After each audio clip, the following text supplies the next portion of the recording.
नमस्कार दोस्तों। आइए सुनते हैं एक परी कथा, सुनहरा अखरोट। हंसराज रहबर की कहानी। बहुत दिनों की बात है। किसी गांव में एक लोहार और उसकी पत्नी रहते थे। उन्हें धन दौलत किसी चीज की कमी नहीं थी। दुख सिर्फ ये था कि उनकी कोई संतान नहीं थी। एक रात लोहार की पत्नी ने सपना देखा। उसे घने जंगल में एक पेड़ दिखाई दिया जिसकी टहनी फल के बोझ से झुकी हुई थी। उस टहनी पर एक बड़ा सा सुनहरा अखरोट लटक रहा था। जब वो ये सपना बराबर 3 रात तक देखती रही, तब उसने अपने पति से कहा, तुम जंगल में जाओ और मुझे वो अखरोट ला कर दो। लोहार को इस बात का विश्वास तो नहीं आया, पर वो चल पड़ा। चलते चलते आखिर वो एक घने जंगल के बीच में पहुंच गया। वहां उसे वही पेड़ नजर आया जिसकी टहनी झुकी हुई थी और उस पर सुनहरा अखरोट लटक रहा था। जो ही उसने हाथ बढ़ाकर टहनी से अखरोट तोड़ा, पास से एक गिलहरी क्रोध में भरकर बोल उठी, तुमने ये अखरोट तोड़ने का साहस कैसे किया? वो गिलहरी कोई साधारण गिलहरी नहीं थी। उसके बाल बर्फ की तरह सफेद थे और गले में सुनहरे अखरोटों की एक माला थी। जंगल की महारानी, आप मुझसे नाराज मत हो, लोहार ने विनम्रता से कहा। मुझे मालूम नहीं था कि इसे तोड़ने की मनाही है। मैं इसे अपनी बीमार बीवी को दूंगा। गिलहरी बोली, तुमने सच बात बता दी, इसलिए मैं ये अखरोट तुम्हें उपहार में देती हूँ। अपनी पत्नी से कहना कि वह इसका गूदा खाकर खोल रख छोड़े। तुम्हारे घर 2 जुड़वा लड़के होंगे। जब उनकी उम्र 20 साल की हो जाए तो उन्हें आधा आधा खोल दे देना। वे दोनों जंगल में चले आए और जहाँ पेड़ पर हुद हुद की ठक ठक सुने, वहां ये खोल धरती पर फेंक दें। तब उन दोनों के भाग्य का निर्णय हो जाएगा। सफेद गिलहरी ने जैसा कहा था वैसा ही हुआ। लोहार पत्नी के जुड़वा लड़के हुए, लेकिन दोनों रंग रूप में एक दूसरे से काफी भिन्न थे। एक लड़के की आंखें गहरी स्याह थी, जबकि दूसरे की भूरी थी। धीरे धीरे दोनों जवान हो गए। दोनों सुंदर और सुडौल थे, लेकिन काली आंखों वाला लड़का स्वभाव से क्रूर और निष्ठुर था और भूरी आंखों वाला सहृदय और दयालु था। जब वे 20 साल के हुए तो पिता ने उन्हें अखरोट का आधा आधा खोल दिया। लड़के जंगल में चले गए। जो ही हुद हुद के ठक ठक की आवाज कान में पड़ी, उन्होंने वे खोल धरती पर फेंक दिए और दूसरे ही क्षण अपने आप को एक कल कल करते स्रोत के किनारे खड़ा पाया। सफेद गिलहरी उनके सामने एक टहनी पर बैठी थी। नीचे एक पेड़ के ठूंठ पर 2 अखरोट पड़े थे। उनमें से एक सादा और खुरदुरा था और दूसरा खूब चमक रहा था।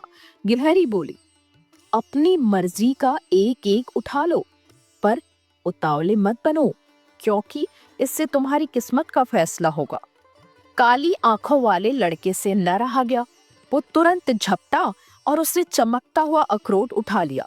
खुरदुरा अखरोट दूसरे भाई के हाथ में लगा।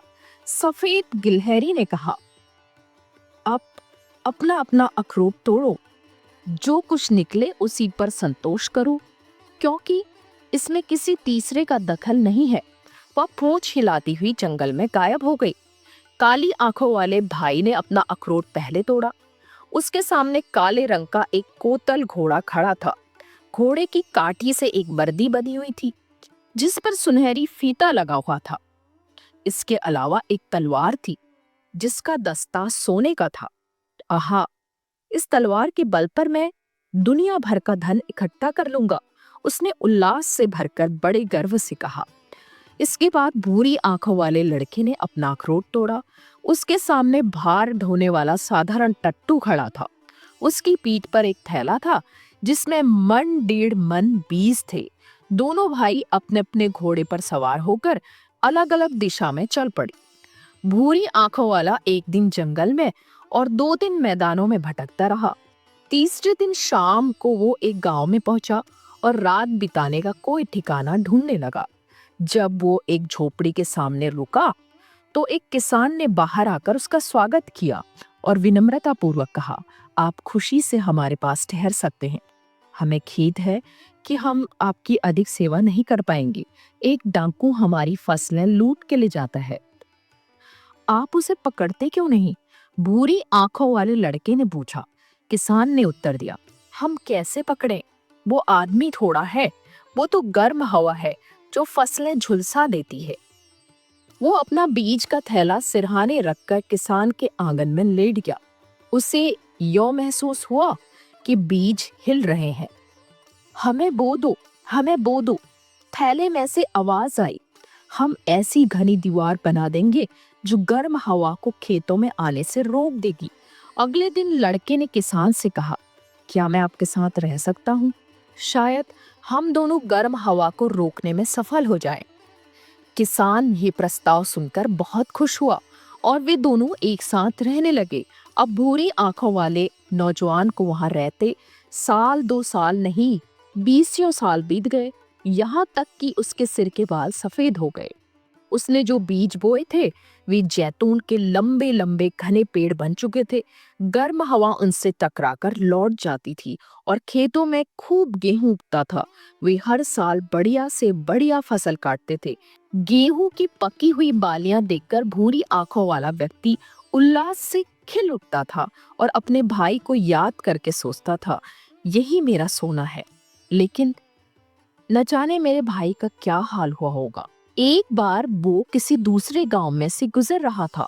उसने देखा कि एक नन्हा लड़का अखरोट के खोल से खेल रहा है।